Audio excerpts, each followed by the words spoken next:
Presentamos un avance en el estudio de microrrestos vegetales incluidos en el tártaro dental de 2 individuos pre- y poshispánicos respectivamente, recuperados en 2 sitios localizados en Varadero, provincia de Buenos Aires.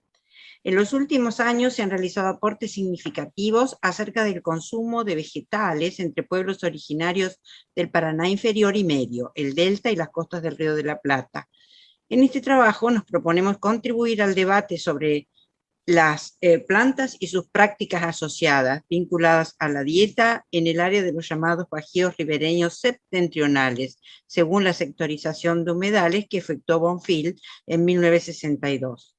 El resultado obtenido con el análisis múltiple de microrrestos y su atribución cronológica han llevado a revisar las argumentaciones sobre la introducción de las prácticas hortícolas de los guaraníes entre las poblaciones nativas a medida que se desplazaban hacia el sur.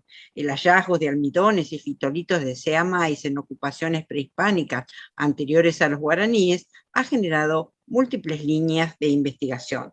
De acuerdo con estas cuestiones, como objetivo general, proponemos analizar la interacción entre los nativos del área y las plantas disponibles para el consumo, sus cambios y continuidades a lo largo del tiempo. Y como objetivos específicos planteamos identificar el uso de vegetales y prácticas asociadas a la dieta para momentos pre- y poshispánicos, correlacionar la información obtenida sobre las especies vegetales con datos de desgaste dental y de isótopos estables sobre dieta. Las muestras que se analizan provienen de 2 sitios arqueológicos. Rancho José, que está ubicado en la margen derecha del río Varadero, donde se recuperaron materiales cerámicos, líticos y restos de un individuo, del cual se obtuvo un fechado correspondiente a momentos prehispánicos. Y el sitio cementerio indígena, donde, como su nombre lo indica, fueron enterrados los indígenas que estaban reducidos en la misión franciscana fundada en 1615. Se ubica a 700 metros aproximadamente del lugar donde se emplazaba el área fundacional del pueblo de indios, el cual incluía la iglesia, la vivienda del fraile y de los indígenas en torno de la plaza. A partir de un molar del individuo registrado en Rancho José, se obtuvo un fechado de 1900 AP. Se extrajeron 4 muestras de tártaro dental que corresponden al mismo individuo. 2 piezas son del maxilar, un molar superior izquierdo y un segundo incisivo superior derecho, y 2 piezas de la mandíbula, primer molar inferior izquierdo y un canino inferior izquierdo. Del sitio cementerio indígena se obtuvieron 5 fechados y entre la fecha más temprana y la más tardía se abarcan rangos cronológicos del siglo XVII, que corresponde a la mayor parte del tiempo en que fusionó el pueblo de indios.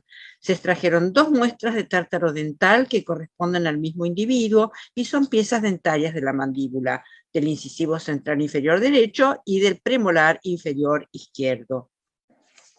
Para la recuperación de las muestras de tártaro dental se efectuó una adaptación de los protocolos metodológicos de Musaubach 2012. En las piezas con mayor cantidad de sarro se raspó directamente sobre el portaobjetos o moliéndose suavemente sobre el mismo los fragmentos más grandes. No se realizaron tratamientos químicos a las muestras extraídas. Se utilizó un microscopio óptico con distintos aumentos, bajo luz normal y polarizada, y se fotografió cada una de las estructuras identificadas. Para la descripción e identificación taxonómica y sus prácticas asociadas, se utilizaron trabajos especializados y las colecciones de referencia del Laboratorio de Análisis Cerámico de la Facultad de Ciencias Naturales y Museo y del Laboratorio 129 de la División de Arqueología del Museo de la Plata. También se utilizó bibliografía etnobotánica y etnobotánica histórica. En las muestras de tártaro dental del sitio Rancho José, se registraron diversas fibras y fragmentos de tejidos vegetales indeterminables, así como fitolitos afines a Panicoidae, Arecaceae y Celtistala. La mayor parte de los granos de almidón presentaron evidencias de alteración, algunos de los cuales corresponden a Sea maíz y otros afines a Phaseolus y Manio esculenta. También se registraron espículas de espongiarios dulceacuícolas y masas rojizas amorfas que podrían corresponderse con material orgánico. En las muestras del sitio cementerio indígena se identificaron distintos morfotipos de fitolitos no diagnósticos, células pétreas y fragmentos de tejido indeterminables, También la presencia de sea maíz y posiblemente de manio esculenta. Todos los granos de almidón presentaron evidencias de alteración, como pérdida de birrefringencia, cambios en la cruz de extinción y gelatinización. Algunos rasgos podrían asociarse a eventos de molienda y o fermentación y también a germinación. Se registraron también masas rojizas amorfas que podrían corresponderse con material orgánico. Los datos de Rancho José indican la presencia de diversos recursos vegetales consumidos en el área para momentos prehispánicos, y se observa el aprovechamiento de especies espontáneas como tala, gramíneas, palmeras y también domesticadas como maíz y posiblemente porotos y mandioca. Las plantas amiláceas podrían haber sido procesadas a través de distintas actividades que alteraron la estructura cristalina de estos elementos, pero no fue posible identificar rasgos diagnósticos de estas prácticas. El uso de hojas de Celtistala podría asociarse al uso medicinal de la especie, y los fitolitos de palmera son escasos, por lo que podría tratarse del consumo de frutos o bien de cogollos. Como variable dependiente, resulta de interés vincular el elevado desgaste dental o oclusal plano identificado en el individuo de Rancho José con la abundancia de fibras y fitolitos, hecho que podría indicar prácticas de manufactura en las que interviene la boca. Los datos de tártaro dental del sitio cementerio indígena indican la presencia de recursos vegetales consumidos en el área para momentos post-hispánicos y se observa una predominancia de plantas domesticadas americanas, como maíz y posiblemente mandioca. Estos hallazgos son compatibles con las fuentes del Archivo General de Indias. Por ejemplo, en documentos de 1618 y 1623, se indicó que en la reducción de Santiago de Varadero siembran frijoles y habillas, maíz y otras semillas, con lo cual se sustentan. Las características del conjunto de microrrestos permiten considerar la presencia de diversidad de prácticas de procesamiento, como la exposición al calor en presencia de agua, la germinación y la fermentación y molienda. Además del desgaste dentario como variable dependiente, vinculamos los vegetales consumidos con los datos isotópicos obtenidos del mismo molar que fue utilizado para efectuar la datación del individuo de Rancho José. Los datos isotópicos indican una menor proporción en el consumo de proteínas animales con predominancia de peces y un leve enriquecimiento del consumo de vegetales E4. Todas las plantas amiláceas identificadas son domesticadas y se asocian a una tradición de cuidado sostenido e intencional de vegetales que para los mismos periodos se observa en el sur de la costa rioplatense argentina y hacia 4.800 años antes del presente en la cuenca del río Santa Lucía en Uruguay. La relación entre la cantidad y diversidad de fibras y fitolitos y el desgaste dental ha sido asociada por otros investigadores con prácticas de manufactura en sociedades prehispánicas pampeanas que incluyen el aparato masticatorio como herramienta. Y por otro lado, el mayor desgaste dentario también podría estar vinculado con el consumo de vegetales molidos con artefactos líticos. Entrando en las consideraciones finales, la mayor diversidad de vegetales identificados en el tártaro dental de los individuos reducidos en el pueblo de indios que estaban bajo el contexto de dominación colonial permite abrir diferentes líneas de investigación. La falta de una evidencia directa de consumo de especies del Nuevo Mundo, por ejemplo el trigo, nos lleva a preguntarnos si esto se debe a que eran alimentos destinados solo a hispano-criollos o es el efecto de un comportamiento de resistencia cultural indígena. Por otro lado, no hay evidencias de consumo de especies nativas silvestres, y esto lleva a preguntarnos si responde a presiones de un nuevo orden alimenticio colonial. En las fuentes documentales del Archivo General de Indias, se refiere a la existencia de hambrunas frecuentes y frecuentes epidemias en la reducción de Varadero. En el registro bioarqueológico, esto se observa a través de un elevado porcentaje de patologías en el esmalte dentario asociados a procesos metabólicos de deficiencia nutricional y descalcificación. Estos cambios en la vida social de las poblaciones poshispánicas se estarían materializando en las prácticas alimenticias, así como extraalimenticias en las que participaban los órganos bucales. Muchas gracias.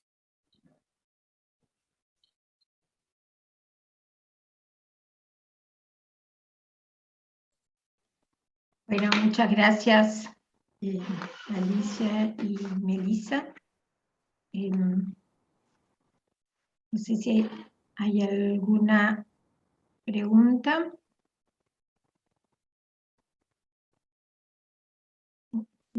Si mientras aparece yo puedo hacerles, me gustaría hacerles una consulta. Alicia me dice, ¿cómo explican la presencia de almidones de maíz, bueno, la presencia de poroto, de mandioca en Rancho José, ¿no? Con una fecha así temprana, según ustedes, antes de los guaraní y todo eso, ¿cómo lo están viendo todo ese proceso? Hola, primero buenos días. Lo que estamos viendo es que en varios sitios de la misma temporalidad y en la zona rioplatense están ocurriendo los almidones de plantas domesticadas. En nuestra zona lo más antiguo que aparece sí empieza a ser el maíz y no, todavía me parece que hace falta un poco avanzar sobre los estudios más de sedimento, a ver si estamos ante prácticas de cultivo, de siembra. Lo que sabemos es que están llegando esas plantas de forma temprana, por lo menos hace unos 2000 años. Pero sí hay evidencias mucho más tempranas en la zona de la cuenca del río Santa Lucía, en Uruguay, en el sudoeste uruguayo, y ahí sí, como hay una relación aparentemente bastante estrecha entre las costas argentinas y las uruguayas de Platense. Así que hay que indagar ahí en las relaciones y también a avanzar un poco en esto de qué nos muestran los sedimentos de los sitios. A ver si encontramos los restos, las otras partes de las plantas, además de los órganos contenedores de almidón, para ver si realmente se están cultivando. Sí, yo quería agregar que, bueno, que a veces los argumentos construidos y mantenidos durante mucho tiempo, como es este de que el maíz fue introducido por los guaraníes, empieza a tener una contrastación con los hechos nuevos y nos cuesta, ¿no? Nos cuesta un poco rebatir esas argumentaciones tan consolidadas a lo largo del tiempo.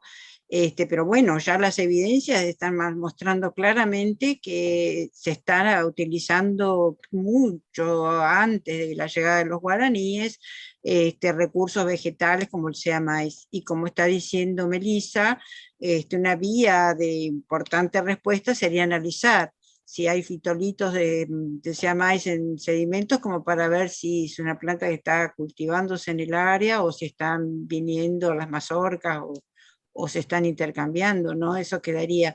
Pero sí el consumo, claramente está en el tártaro dental, y estando en el tártaro dental, indudablemente se introdujo en la boca, no hay contaminación, es parte de el consumo, ¿no? Habría que ver si está siendo cultivado o se está obteniendo por intercambio, ¿no? Perfecto. Bueno, gracias. Están viniendo algunas preguntas del canal de YouTube, además de felicitaciones de María López y de Fernanda Daipilaría. Y Isabel González les consulta si se identificó el uso de hojas de celtistala, pudieron haber consumido los frutos. Les hablaron de las hojas, ¿no? Sí, hablamos de hojas porque hay unos fitolitos muy característicos de las hojas del tala que están presentes esos por ahora en el tártaro, pero hay evidencia también de consumo de frutos, no en tártaro por el momento, pero sí nosotras en Magdalena, en la provincia de Buenos Aires, tenemos evidencias de consumo de fruto, y aparte también en datos etnográficos y demás hemos encontrado que el fruto es muy consumible, es dulce y muy rico, entonces sí, se usa.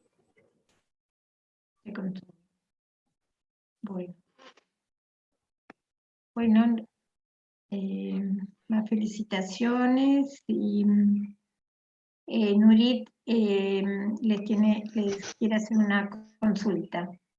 Sí, no, una cosita respecto al Celtis, que generalmente es un problema por sí, es etnográficamente sabido que se consumía como snack muchísimo, pero por lo menos en lo que yo he visto, generalmente el endocarpo, el carocito es tan característico, los cerebritos, pero siempre los he visto secos, y generalmente, por lo menos en los sitios del NOA, generalmente hay talas por todas partes, entonces ya no recuerdo si inclusive a Álvaro le pasó lo mismo, es como muy difícil.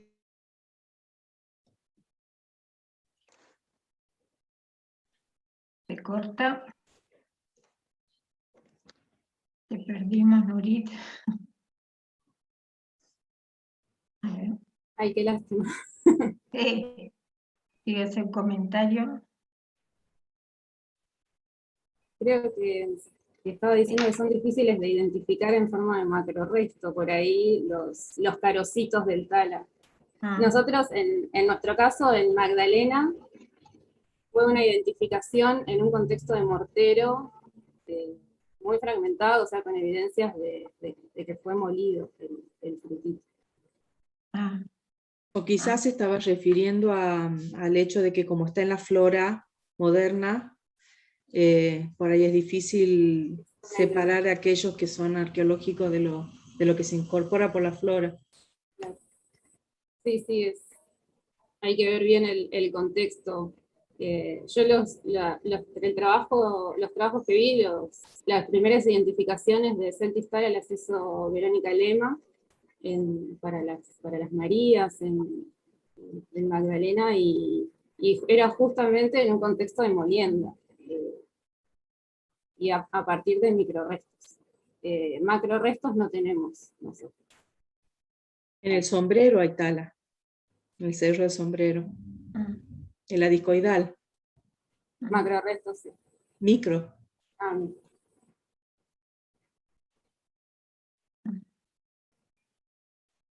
Bueno, muchísimas gracias. Y por ahí Nurit, si se sale y vuelve a entrar, a lo mejor puede volver a estar,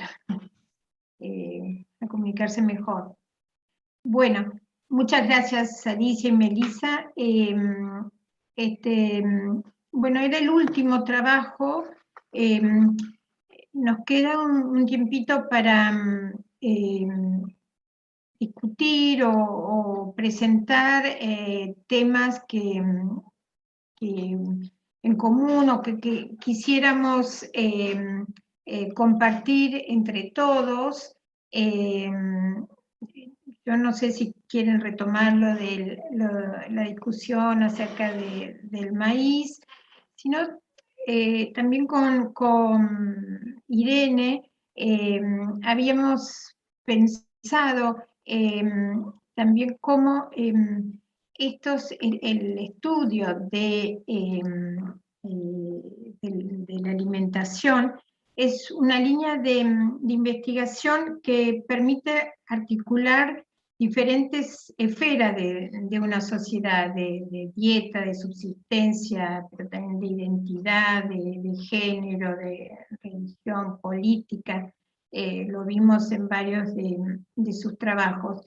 Entonces queríamos, me gustaría como plantearles o preguntarles cómo fue este recorrido en sus investigaciones, que quizás empezamos mucho con la idea simplemente de subsistencia, de saber, bueno, qué se consumía, qué se cultivaba, qué se cazaba, y cómo esas primeras interrogantes se fueron transformando y ampliando hacia otros aspectos de la sociedad, ¿no? de estas poblaciones que estamos estudiando, que nos había pasado tanto a Irene como a mí, que esto fue como ampliándose en nuestras preguntas. No sé, es como para alargar así una consulta y un tema que si alguien quisiera compartirlo. Sí, también agrego que desde YouTube los invitamos también a contribuir a esta pregunta abierta.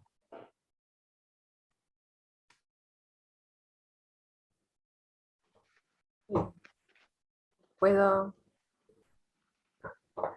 Sí, bueno, en mi caso, digamos, lo más obvio, lo más relevante a primera vista en los valles era toda esta enorme cantidad de andenes de cultivo, y los que habían trabajado antes, o sea, ya sea Márquez Miranda, Casanova de Benedetti y Rafino, bueno, también, o sea, consideraban que las poblaciones de, bueno, momento incaico, que todavía no estaba muy claro, digamos, si eran incas o no, si era el momento incaico, porque son poblaciones relocalizadas, digamos, si la principal actividad era la agricultura, o sea que habían ocupado esos valles con el objetivo agrícola. Empezamos a ver, cuando analizamos espacialmente estos valles, que había esto, lo que luego Mariette llama bolsones de producción, en dos sectores muy definidos, y después había estructuras de almacenamiento y también algunas estructuras, algunos andenes muy bien hechos, cerca de Titiconte, que era donde estaba el centro administrativo incaico. Bueno, pero ¿qué pasaba debajo, en el Valle Nazareno, en estos dos sectores muy definidos, digamos, donde estaba toda las estructuras de la andenería? Bueno, empezamos a ver que había sobre esas dos áreas dos importantes cerros mineros, Cerro Fundición y Cerro Minero, y que se reducía, pero en las áreas estas agrícolas, debajo de estos cerros. Bueno, y empezamos con análisis de colecciones, que también por eso pienso que son súper valiosas, analizar la metalurgia. Y bueno, y después también la geología del área, la documentación histórica, la cartografía, etcétera, etcétera. Bueno, y cambió nuestras hipótesis sobre el objetivo principal del Inca en esos sectores de los valles. Bueno, eso es lo que de primera instancia nos llamó la atención muchísimo la agricultura, que seguimos estudiándolo, lamentablemente, bueno, quien estaba a cargo de eso era Mariette Albeck, y bueno, pero queremos igual seguir porque consideramos que es súper importante esta forma de analizar la economía y la alimentación de estas poblaciones. Pero bueno, por eso también está un poco relegado ese tema a causa de que no pudimos seguir con los trabajos de Mariette, ¿no? Así que bueno, eso era mi aporte. Gracias. Gracias. Si alguno más quiere compartir su experiencia.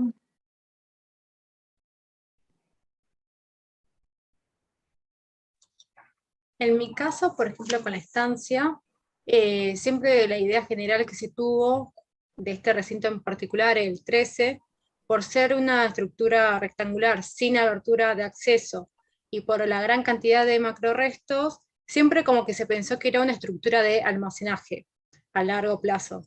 Pero igual esto de que hayamos encontrado los prosopis con procesamiento y que no se almacena, que actualmente hay registro de que no se almacenan así, de esa forma, eso también hizo que la interpretación del recinto tome otro giro y decir, bueno, tal vez es un lugar de almacenaje, pero de productos que están casi listos para su consumo.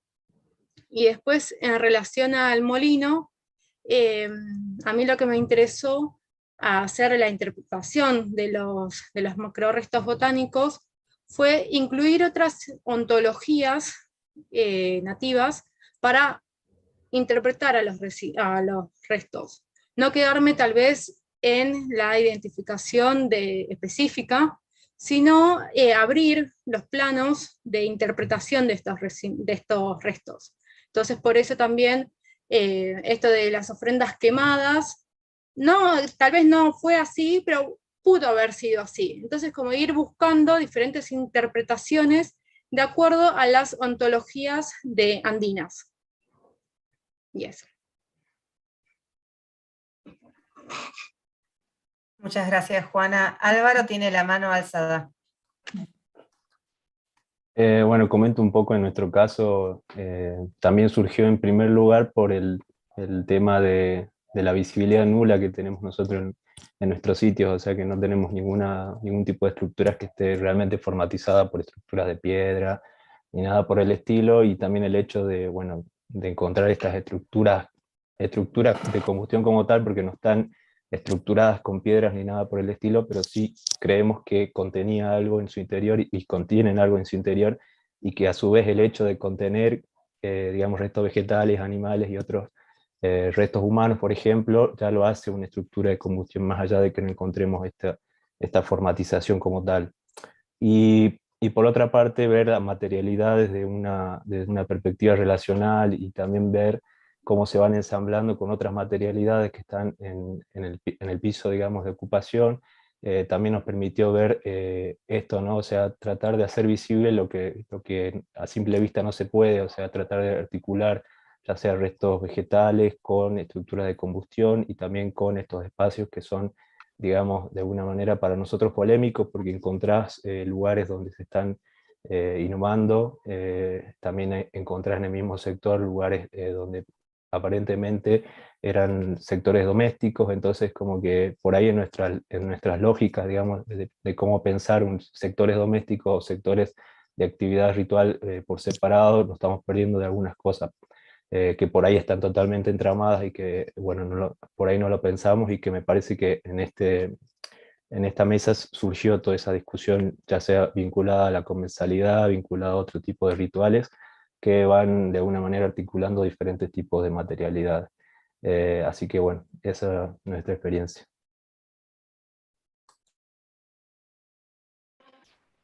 Muchas gracias, Álvaro.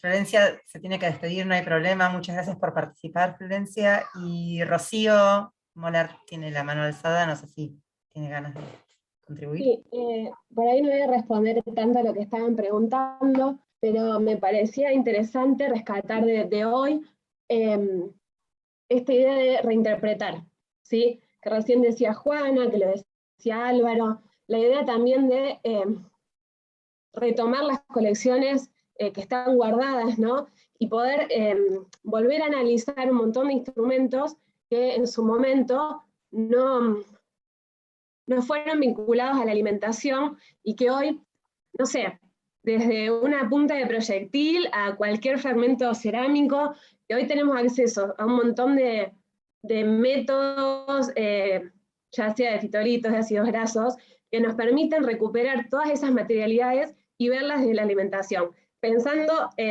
bueno, un poco personal, ¿no?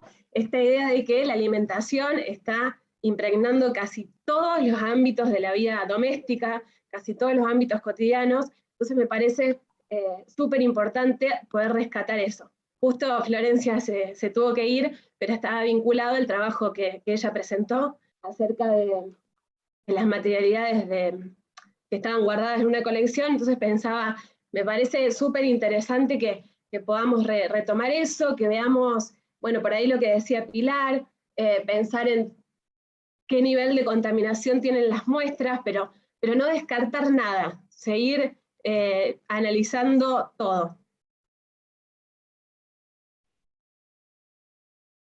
Muchas gracias, Rocío. Muchas Y gracias. tenemos un comentario de Gaby Musaubache en el YouTube.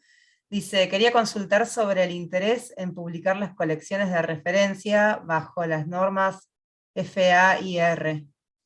No sé bien cómo se pronuncia, FAIR o FAIR, no sé. Y agrega, perdón, desde la red ArcBot estamos trabajando colectivamente en esta posibilidad y quería invitarlos a sumarse. Buenísimo.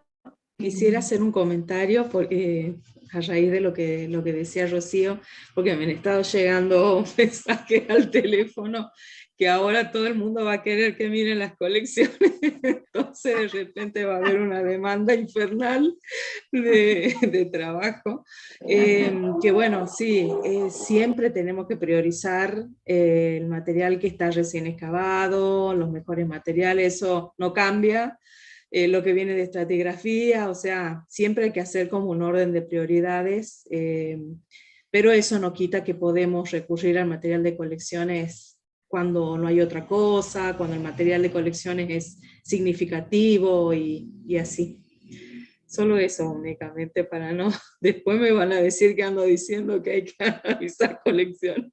No, retomamos lo que se habló también en el Congreso Nacional de Arqueometría, que siempre la calidad de la muestra y la calidad del resultado va a depender del origen, la calidad del origen de esa muestra, así que estoy de acuerdo, y es una cuestión de complementar, y también cuando uno tiene una base amplia armada sobre materiales de referencia, puede darse quizá el lujo de incursionar en algunas colecciones, siempre con todos los peros, digamos, con todos los signos de pregunta acerca del recorrido que uno desconoce que tuvo ese material. Pero está muy bueno. Sí, no hay que descartar nada, ¿no? No. Vamos, no hay que descartar nada. Perfecto. Bueno, me parece que Nurit tenía su mano levantada. ¿O me pareció?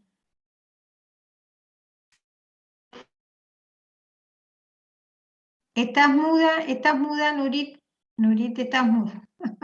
Perdón, estoy hablando sola, que desaparecí porque se había cortado internet. Yo en realidad lo que quería decir ahora es retomar una pregunta que le hizo al principio Pilar a Lidia, pero como para todos, y es este tema de los isótopos estables, que yo veo que todos estamos acudiendo a hacer estos análisis. Me parece que la pregunta de Pilar iba hacia el tema de los isótopos sobre recursos vegetales, tanto del registro arqueológico como actuales, o sea, hacia la ecología isotópica, y me parece muy importante que todos tratemos de ponerlo en carpeta, o sea, en los proyectos, en los subsidios, a poder aportar a esta base isotópica que nos viene bien a todos. Estos modelos bayesianos se alimentan no solo de los datos de los individuos, sino de los datos que haya sobre recursos vegetales, animales, etc. Y lo mismo pasa con los estudios isotópicos de procedencia. Entonces, muchas veces tenemos que acudir a datos que ya existen, a otras bases de datos prestadas de zonas cercanas. Entonces me parece eso, son caros, pero como que todos lo pongamos en carpeta y contribuyamos a una base de datos general que nos sirva a todos.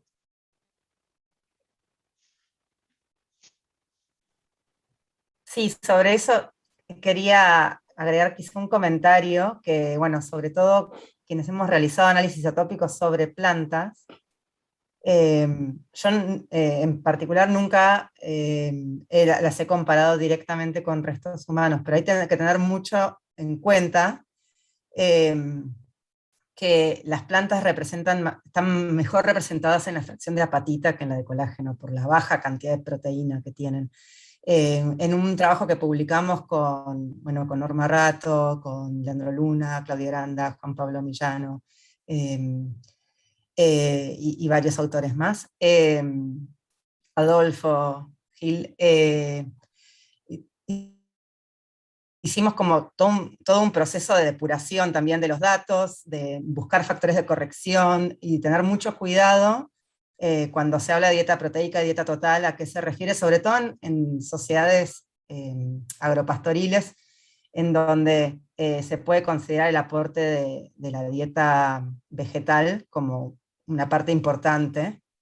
Pero bueno, también estamos teniendo algunos problemas de interpretación de estos datos. Yo estoy dirigiendo una tesis de doctorado de Cecilia Chaile, que trabaja en Patagonia con con la primera, digamos, la cerámica del extremo sur de Santa Cruz, y es difícil a veces hacer una extrapolación directa a dieta desde los valores isotópicos, como teniendo como referencia los valores isotópicos de la planta. A veces se enmascaran, cuando no se tienen buenos datos de apatita, se enmascara el aporte vegetal a la dieta, incluso en sociedades cazadoras recolectoras, a eso iba.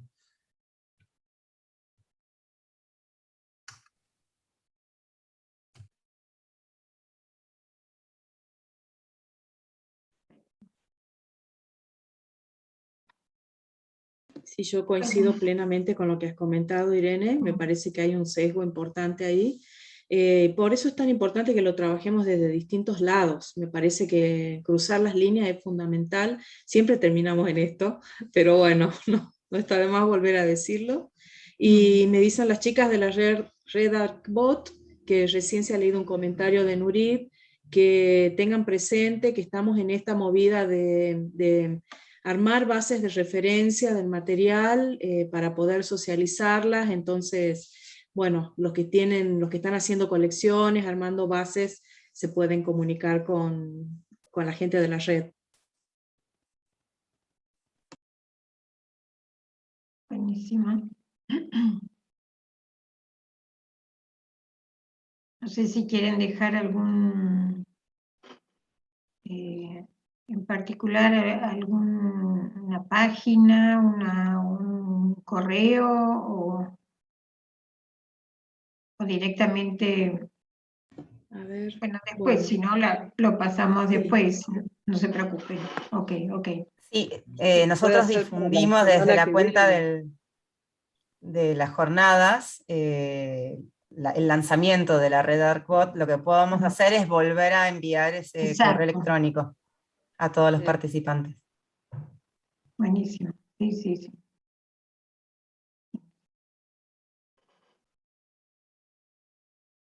Bueno, me parece que podemos ir cerrando si no hay otros comentarios. Se hizo un poco más tarde. Pero bueno, muchísimas gracias a todos los participantes, muy interesante, muy valioso todos sus aportes. Realmente uno se queda pensando y masticando todo esto que escuchamos. Así que bueno, muchísimas gracias. Nos vamos a ver el próximo jueves. Y recuerden también el Padlet del YouTube con los pósters, y que hay muy lindos trabajos y muy interesantes. Entonces ahí se puede hacer también una charla, una conversación entre autores y comentaristas. Así que muchas gracias.